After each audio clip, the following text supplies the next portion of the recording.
ہمارے جو سیکورٹی ادارے ہیں وہ اپنا کام کر رہی ہیں. آپ نے دیکھے ہیں کہ انہوں نے اپنے جانوں کا نذرانہ بھی پیش کیا ہے بہت سے ایسے, اور بہت سے گروپوں کو جو ہے نا ختم بھی کیا ہے. حال ہی میں اس کے بہت اثرات ہوں گے. حال ہی میں آپ نے دیکھا کہ بلوچستان یا بلوچ نیشنل آرمی جو ہے اس کے ہیڈ کو پکڑا, اور اس نے آ کے ٹی وی میں آ کر بتا بھی دیا سارا کچھ کہ میں نے بہت ہی گنوایا یہ 15 سال, میں نے فضول اپنا جو ہے وہ ضائع کیا ہے, ان لڑکوں کا نوجوانوں کا میں نے وہ فیوچر ضائع کیا ہے. میں تمام نوجوانوں کو سے گروپ جو بھی ہیں ان کو کہوں گا کہ وہ آئیں, مین اسٹریم میں شامل ہو جائیں. میں خود بھی بتا رہا ہوں اور میں مین اسٹریم میں شامل ہوں. تو اس طرح کے اثرات سے جو یہ میسج جاتا ہے کہ بلوچستان بھائی وار زون نہیں ہے, کنفلکٹ زون نہیں ہے, بلوچستان میں کوئی ایسا نہیں ہے کہ کوئی شہر میں لینڈ کرے گا اس دن دھماکے ہوں گے اور یہ ہوگا, قطعاً ایسے نہیں ہے. بہت واقعات کم ہو گئے ہیں, اور یہی انویسٹرز کو چاہیے. انویسٹر جو بھی انویسٹر آئے گا, باہر کا ہو یا کراچی کا انویسٹر ہو یا لاہور کا ہو, وہ اگر بلوچستان کا رخ کرے گا اس کو سب سے پہلے یہ دیکھے گا کہ میرا سرمایہ جو لگ رہا ہے وہ سیف ہے یا نہیں ہے. میں ایک روپے 100 روپے سے میں 20 روپے کما سکوں گا یا نہیں. اچھا وہ صرف کمائے گا نہیں, وہ جب ادھر لگائے گا تو ظاہر ہے یہاں مین پاور تو یہیں سے آئیں گے نا. یہاں کے لوکل لوگوں کو جب آپ لوکل لوگوں کے سٹیکس بننا شروع ہو جائیں گے تو وہ مجھے بتائیں کہ وہ کیوں کسی کو سپورٹ کریں گے, کیوں کسی طرف جائیں گے. پڑھے لکھے نوجوان جو ہیں ان کے ہاتھ میں ڈگریاں ہیں, نوکریاں ان کے پاس نہیں ہیں. اگر وہ پرائیویٹ سیکٹر میں کھپنا شروع ہو جائیں گے تو میں سمجھتا ہوں سٹیک ہونا شروع, بلڈ ہونا شروع ہو جائیں گے, بننا شروع ہو جائیں گے.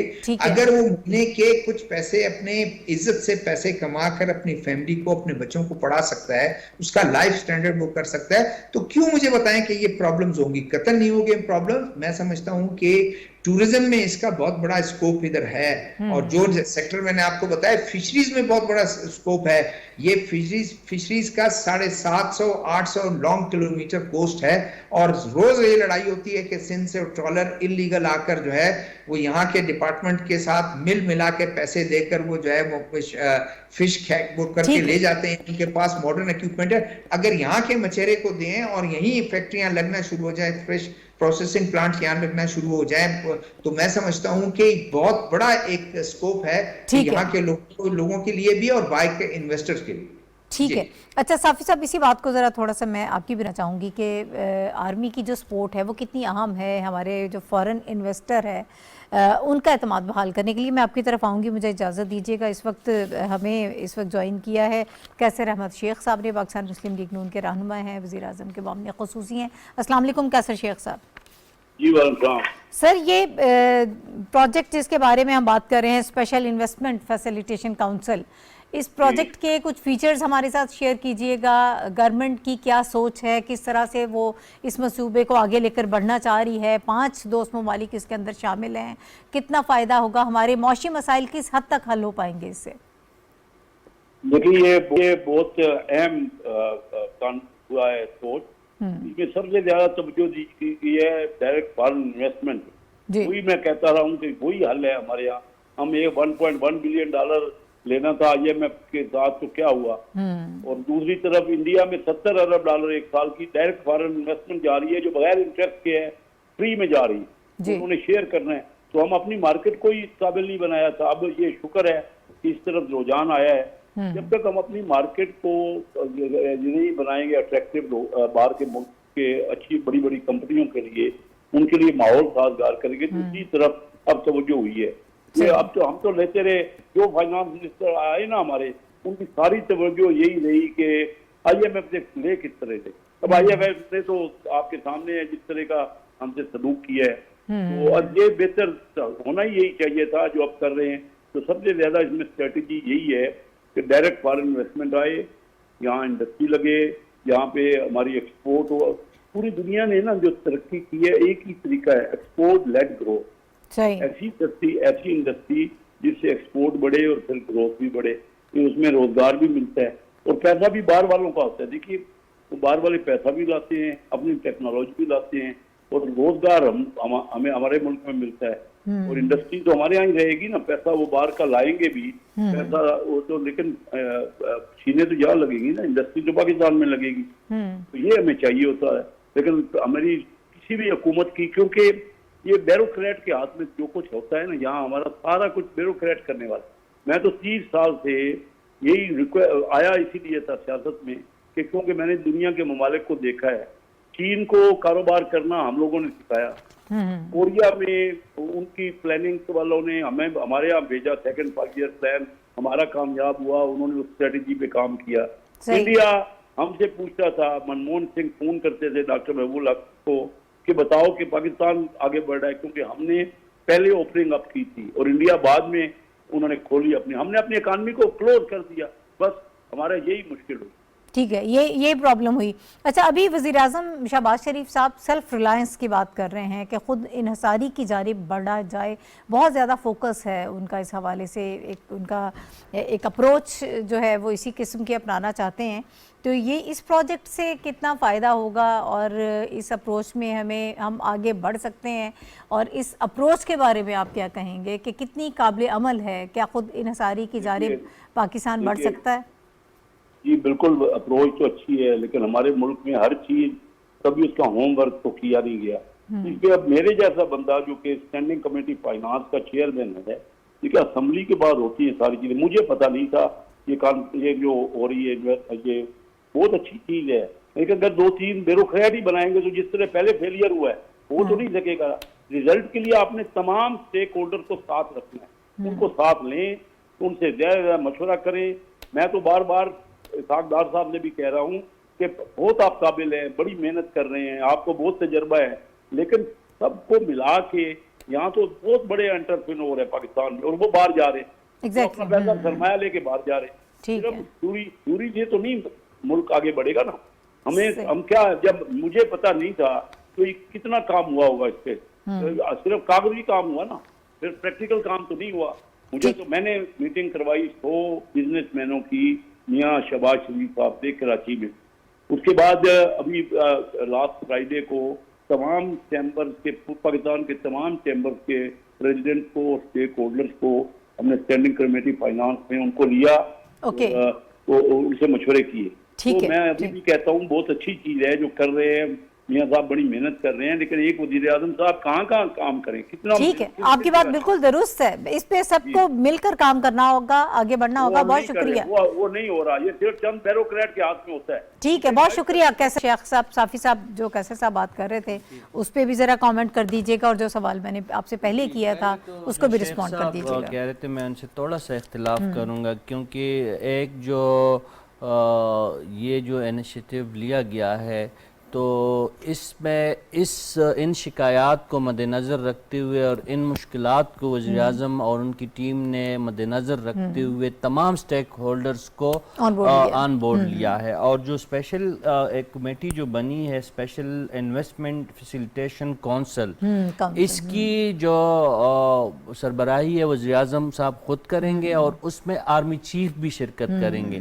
پھر ان کے نیچے 3 مختلف کمیٹیاں اور بنائی گئی ہیں، اور یہ جو کونسل ہے اس کی ہر مہینے جو ہے ایک میٹنگ ضرور ہوا کرے گی، اور اس کے بعد جو کمیٹی اس کے نیچے ایپیکس کمیٹی کے نیچے ہے اس میں بیوروکریٹس کو ڈالا گیا، تمام چیف سیکرٹریز کو ڈالا گیا، تمام جو جن سے شکایت کی جا رہی تھی کہ افسر شاہی جو ہے بعض اوقات ان کی طرف سے مسئلے مسائل آ جاتے ہیں، تو ان مسئلہ مسائل کی تدارک کے لیے جو اس کونسل کے نیچے جو دوسری کمیٹی بنے گی، سب کمیٹی، اس میں تمام صوبوں کے چیف سیکرٹریز اور اہم محکموں کے سیکرٹریز جو ہے ان کو بھی شامل کیا جائے گا، اور صوبائی کابینہ کے وزراء بھی اس میں شامل ہوں گے۔ پھر اس کے نیچے ایک تیسری کمیٹی بنائی گئی ہے جس کو عمل درآمد کمیٹی کا نام دیا گیا ہے، اور وہ امپلیمنٹیشن کریں گے، امپلیمنٹیشن کا عمل کو فریکوینٹلی وہ مانیٹر کریں گے اور عمل درآمد کو یقینی بنائیں گے۔ اور مصدق ملک صاحب نے کل بھی بتایا تھا اور حکومت بھی یہ بتا رہی ہے کہ ان تمام جو مسائل ماضی میں سرمایہ کاروں کو، پاکستانی سرمایہ کاروں کو یا بیرونی سرمایہ کاروں کو جو افسر شاہی سے یا پاکستان کے کسی پیچیدہ نظام کی وجہ سے ان کو درپیش تھے، ان کا خیال رکھا گیا ہے، اسی وجہ سے پہلی دفعہ بیوروکریسی کو شامل کیا گیا ہے، آرمی کو شامل کیا گیا ہے، وزیر اعظم صاحب خود مانیٹرنگ کریں گے ان تمام چیزوں کو۔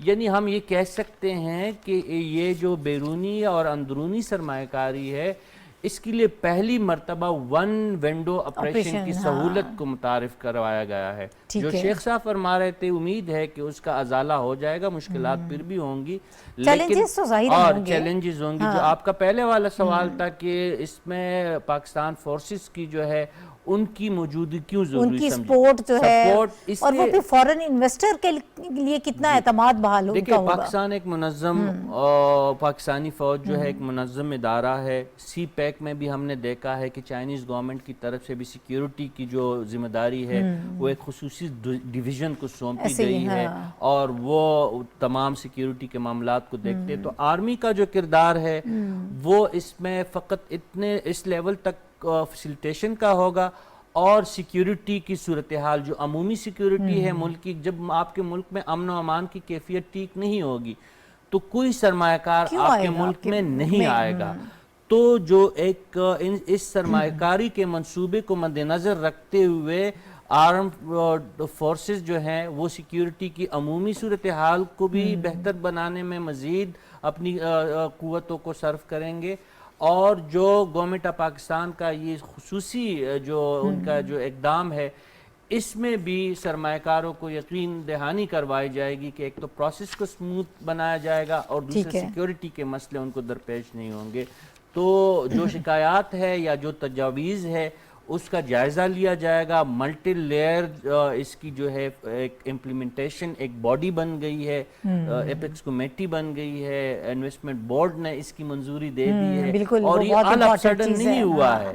یہ جو اب ہم حکومت سے پلان بی کا مطالبہ ہر وقت میڈیا کرتا رہا تو آئی ایم ایف کے ساتھ تو اعلان چیزیں ہو رہی تھی, بیک گراؤنڈ میں ایک بہت بڑا اقدام ہے. ہمیں امید ہے کہ اس کے اچھے نتائج سامنے آئیں گے. ٹھیک ہے, اچھا مزید آگے بڑھتے ہیں. جو کوششیں کی جا رہی ہیں معاشی جو چیلنجز سے نمٹنے کی, اس کے ساتھ ساتھ کلائمیٹ چینج ایک بہت بڑی حقیقت ہے جس سے ہمارے جیسے ترقی پذیر ممالک بہت بری طرح سے متاثر ہوتے ہیں. ہر سال ہمارا معاشی طور پر ہمیں بہت نقصان ہوتا ہے اور قیمتی انسانی جانیں اس کا شکار ہو جاتی ہیں. اس کے حوالے سے بھی پاکستان بار بار اپنی آواز بلند کرتا رہا ہے اور جب سے یہ حکومت خاص طور پر آئی ہے وزیر اعظم صاحب نے کوئی فورم ایسا نہیں چھوڑا ہے, کوئی ایسا پلیٹ فارم کہ جس پر وہ بھرپور طریقے سے پاکستان کے حوالے سے آواز نہ اٹھائیں اور اس پر امپلیمنٹیشن کرانے کی کوشش نہ کریں. اب اسی کے ضمن میں ایک اور خبر ہمارے پاس موجود ہے کہ وزیر اعظم صاحب جو ہیں وہ فرانس کے اپنے دورے پر روانہ ہو گئے ہیں اور یہ ایک بڑا زبردست قسم کا پلیٹ فارم ہے جس میں وہ اپنے اس وزٹ کے دوران گلوبل فائنینسنگ پیکٹ کی سربراہی اجلاس ہے جس میں وہ شرکت کر رہے ہیں اور اس سربراہی اجلاس میں پائیدار ترقی, توانائی کے متبادل اور قابل تجدید ذرائع, ماحولیات اور موسمیاتی تبدیلی کے جو چیلنجز ہیں اسے نمٹنے کے لیے اس پر بات کی جائے گی. اور پاکستان اپنے جیسے جو ترقی پذیر ممالک ان جس طرح سے اس پر متاثر ہو رہے ہیں, ایک متاثرہ ملک کے سربراہ کے طور پر اپنی اسپیچ کریں گے, اپنے مسائل سے آگاہ کریں گے. میں ہمایوں صاحب آپ کی طرف آؤں گی, ٹائم اب ذرا ہمارے پاس شارٹ ہے, اس حوالے سے مجھے اپنی رائے دیجیے گا کتنا امپورٹنٹ یہ فورم ہوگا. یہ فورم بیسیکلی پریزیڈنٹ میکرون جو ہیں فرانس کے, انہوں نے جو کوپ 27 میں جب یہ سمٹ ہو رہا تھا تو اس وقت ان کی خواہش تھی کہ اس قسم کا ایک سسٹم آئے جس میں جو فائنینشیل نیڈز ہیں ڈیولپنگ کنٹریز کی یا انڈر ڈیولپنگ کنٹریز کی ان کو ایڈریس کیا جائے. تو یہ اس کی جو ہے ہو رہا ہے اور اس کی صدارت بھی وہ کر رہے ہیں اور دنیا کے مختلف ممالک آ رہے ہیں. اور آپ کو اس وقت بھی یاد ہوگا کہ پاکستان نے G77 پلس چائنا کا جو ہے وہ کیا تھا اور اس میں پہلی دفعہ گلوبل ساؤتھ کے ممالک کی وہ جو خواہش تھی جو کہ پچھلے 20-25 سالوں سے وہ کوشش کر رہے تھے کلائمیٹ کے مسائل کو حل کرنے کے لیے کہ ایک لاسز اینڈ ڈیمیج فنڈ بھی ہونا چاہیے. کیونکہ ہم ساؤتھ میں وہ جتنے ممالک ہیں جس کی ریپرزنٹیشن پاکستان نے کی تھی اور پرائم منسٹر اس دفعہ اس پوزیشن میں بھی جا رہے ہیں, تو یہ بڑا اہمیت کا حامل فورم ہے کہ کوپ 28 سے پہلے یہ جو ہے 2 دن کا 22 اور 23 اس میں ہو رہا ہے اور اس کے جو 4 بڑے آبجیکٹیو ہیں اس میں اس کو فسکل سپیس جو ہے ان ممالک کی جہاں پہ یہ تمام چیزیں ہو رہی ہیں وہ کم ہو جاتی ہے تو اس کو پرووائڈ کی جائے تاکہ اس کو ڈیمیج کو یا ان مسائل کو مٹیگیٹ کریں. دوسرا پرائیویٹ سیکٹر ڈیولپمنٹ کی جو لو انکم کنٹریز ہیں وہاں پہ پرائیویٹ سیکٹر کو انوالو کیا جائے اور اس میں جو تیسرا ہے انویسٹمنٹ کو گرین انویسٹمنٹ کو انکریج کیا جائے سسٹینیبل کو. تو اس کے اوپر گفتگو ہوگی اور جو اس کا آخری ہے وہ انوویٹو فائنینسنگ کی جائے ان ممالک کی جو ولنریبل ہیں کلائمیٹ چینج کی وجہ سے.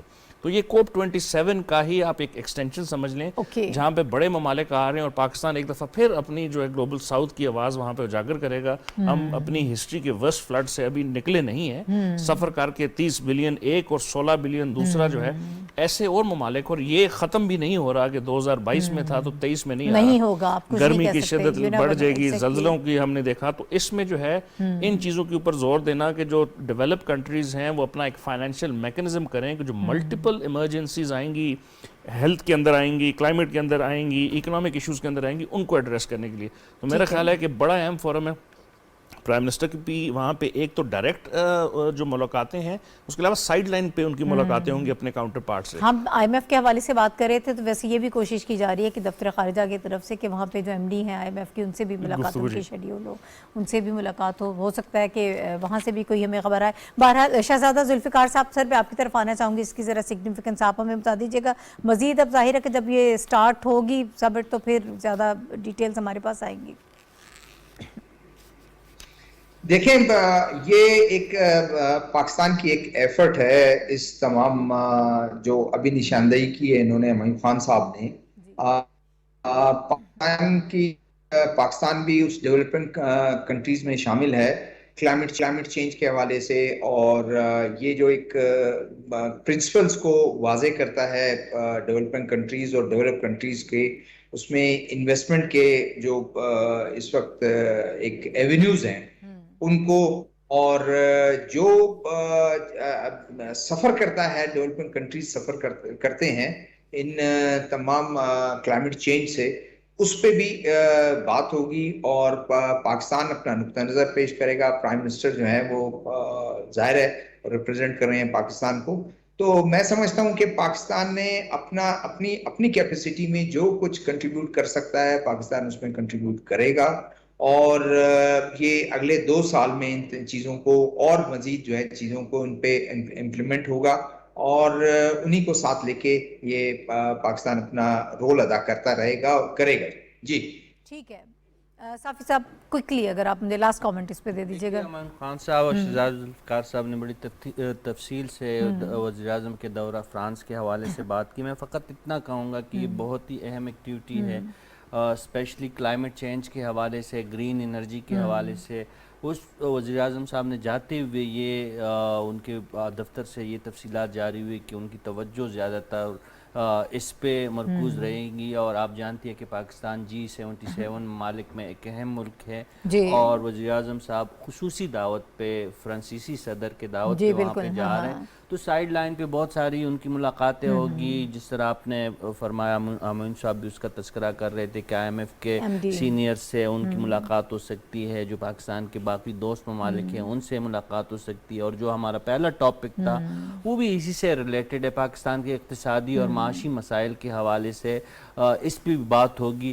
تو آنے والے وقت جو ہے 1-2 دن میں ہمیں پتہ چل جائے گا. وزیر اعظم جہاں جہاں پہ بھی بیرونی دوروں پہ گئے ہیں تو خالی ہاتھ نہیں آئے ہیں, آئیڈیاز کے ساتھ آئے ہیں, پاکستان کے لیے بہتر خبروں کے ساتھ آئے ہیں. تو ہم یہی توقع کر رہے ہیں کہ وزیر اعظم صاحب جب فرانس سے واپس آئیں گے تو وہ کچھ اور اچھی خبریں پاکستان لے کے آئیں گے. تو اس لیے پاکستانی سٹیزنز کو اور ہم شہریوں کو مزید پر امید ہونا چاہیے کہ یہ جو حکومت ہے یہ ہمارے مسائل کو سمجھتی بھی ہے اور ان کو کرنے کا طریقہ بھی اور سلیقہ بھی آتا ہے. بہت شکریہ رشید صافی صاحب, ہمایوں خان صاحب, شہزادہ ذوالفقار صاحب میرے ساتھ موجود. اور ناظرین, پروگرام کا وقت ختم ہو گیا. پروگرام دیکھنے کا شکریہ. اگلے ہفتے اب دوبارہ آپ سے ملاقات ہوگی. اللہ حافظ.